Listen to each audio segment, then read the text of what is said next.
Ask anyone who has spent enough time on the water, and they will tell you an approaching storm front triggers a specific phenomenon. Aquatic predators suddenly enter a violent, aggressive feeding frenzy. To predict this window, anglers obsess over a single meteorological measurement. This is an aneroid barometer, an instrument used to track atmospheric pressure. When that needle starts dropping, fishermen rush to the water. The traditional explanation for this behavior centers on the swim bladder, a gas-filled organ fish use to maintain their buoyancy. The theory suggests that as a storm approaches and atmospheric pressure drops, the reduction in weight on the water's surface allows the gases inside the swim bladder to expand. This expansion allegedly causes a physical sensation of bloating or discomfort. This discomfort is said to drive the fish to strike at anything moving, gorging themselves to stock up on energy before the storm forces them to seek relief in deeper water. While anglers treat this narrative as a biological certainty, the physics of the water column tell a different story. To find the flaw in the myth, we have to look past the air and focus on the extreme density of the aquatic environment itself. Water is roughly 784 times denser than air. Because of that mass, pressure forces operate on an entirely different scale the moment you go below the surface. The equation for hydrostatic pressure reveals the true weight of a water column. The dominant variable is rho, the density of the fluid. In this environment, water density dictates almost all of the pressure a fish feels. We can directly compare the extreme forces of a hurricane to the simple vertical movements of a largemouth bass. A catastrophic hurricane might cause a massive drop in atmospheric pressure. To a fish, that reduction is mathematically identical to the pressure change it experiences by simply swimming upward just 5 inches. Fish routinely cruise up and down the water column, shifting depth by 20 to 50 feet in seconds. These routine movements subject their swim bladders to pressure changes hundreds of times greater than the most severe storms.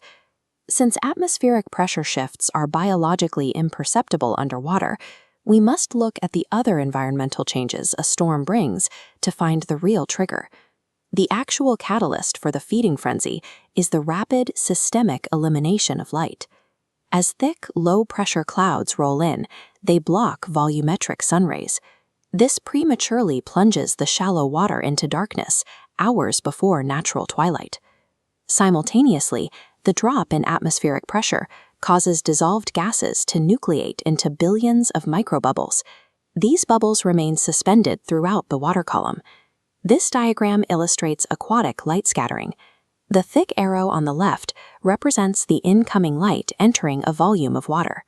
When that light hits suspended bubbles, it violently deflects, creating a turbid underwater veil that erases clear sightlines and narrows visual range. The falling barometer serves as a signal, marking the moment this optical smokescreen begins to deploy across the shallows. As the light dies, the apex predator's biological hardware reacts. The pupil dilates to absorb whatever sparse photons remain. They switch to scotopic vision. In predators like bass, the retina is packed with rod cells designed to detect silhouettes and contrast against the surface light, rather than color. Species like walleye and catfish use a tapetum lucidum, a reflective layer behind the retina. It bounces light back through the visual receptors a second time, effectively doubling their sensitivity in the gloom. Small prey fish lack these advantages. They rely on photopic vision, which provides color clarity but requires bright, penetrating sunlight to function. The predator strikes because the encroaching darkness has effectively blinded its prey, creating a specific window where the usual rules of survival favor the hunter. Trapped in the scattered light, the prey species lose their spatial awareness. They cannot detect the silhouette of the predator gliding through the turbid water. The predator exploits this blackout to close the distance without triggering the prey's escape response. The strike itself is a masterclass in fluid dynamics. By rapidly expanding its mouth, the predator generates immense localized acceleration, creating a flow of water that pulls the prey inward. This high-speed intake happens before the light-deprived prey even registers the threat.